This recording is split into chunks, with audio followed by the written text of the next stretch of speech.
Unang yaya ride nga namin ni Faith Bikers and Kasikad Moko. Ang unang meet up namin dito sa Ayala Feliz. May mga ilan na din na nag-aantay sa amin dito. Ang napag-usapan na meet up namin sa SM Montalban. Mag-ikot muna tayo para naman kumustahin sila and magpasalamat na rin sa pag-join sa ride. So meron din ibang team na nag-antay sa atin dito para makahingi ng sticker dahil ibang ruta daw sila at late nila nalaman yung ride natin. Bago kami mag-ride out, konting briefing muna with Kasikad Moko. Hey Mama Revs, dito na. Kasikad mo ko. Sana maaari, wag tayong karirahan. Alam naman natin na meron tayong kanya-kanyang facing, pero dito lang tayo, papugi points lang tayo. Bakit lang tayo? Bakit lang, chill ride lang.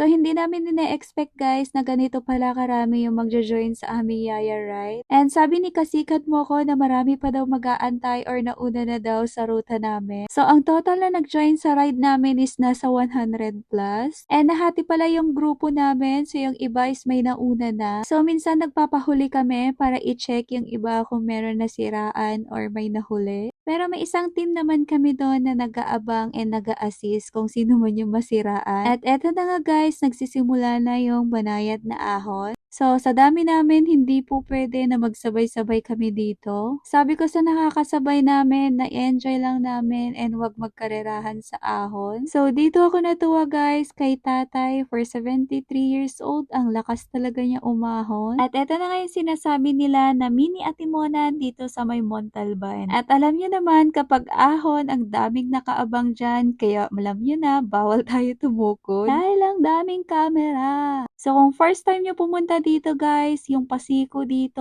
wag kayong papasok dyan sa ilalim na yan dahil magugulat kayo, sobrang tarik. At buti na lang sa gilid lang talaga ako mahon at kayang-kaya naman ng baklang person. So, ayan na nga yung mga kasama natin, todo video sila. At kaya naman pala sila nag-aantay doon dahil eto na magsisimula na ang sinasabi nilang budol. At grabe nga yung ngiti ni Kasikad Moko dahil ang daming mabubudol, lalo na yung mga first time na kagaya namin.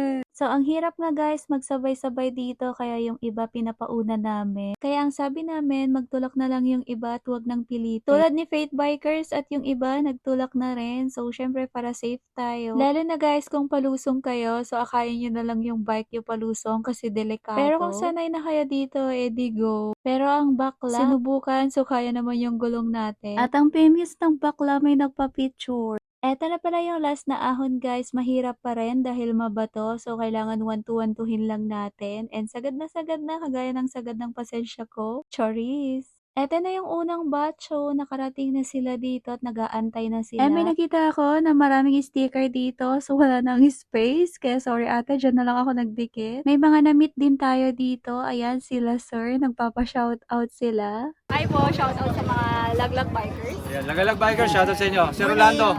And medyo nagdidilim na guys, kaya sabi namin umakyat na kami para makapagpa-picture na. And may konting pa-raffle kami guys. Nagpa-cash ang bakla nyo. And sponsor namin ni Faith Bikers tong handle grip. And MJ naman yung jersey and shade. And nag-start na kami magpakuha ng number and nagbunutan na rin. And congrats sa mga nanalo. And meron din tayong isang weapon frame. And sa mga hindi naman nabunot, bawi na lang po tayo next time. So may yaya ride pa tayo. So ang aming team is nagpaiwan muna dahil maglilinis muna kami dahil may mga konting kalat. Thank you nga pala sa Mount Oro. Especially na guys yung mga taga rito, grabe yung pag-welcome nila sa amin. And thank you Lord dahil po naging successful yung yaya ride namin. Wala akong masabi kahit konting budol pero pagdating mo dito sulit, ang ganda ng view. At eto na nga guys, konti na lang kami, sila yung nag-antay sa amin. Magsa side trip daw kami sa Timberland.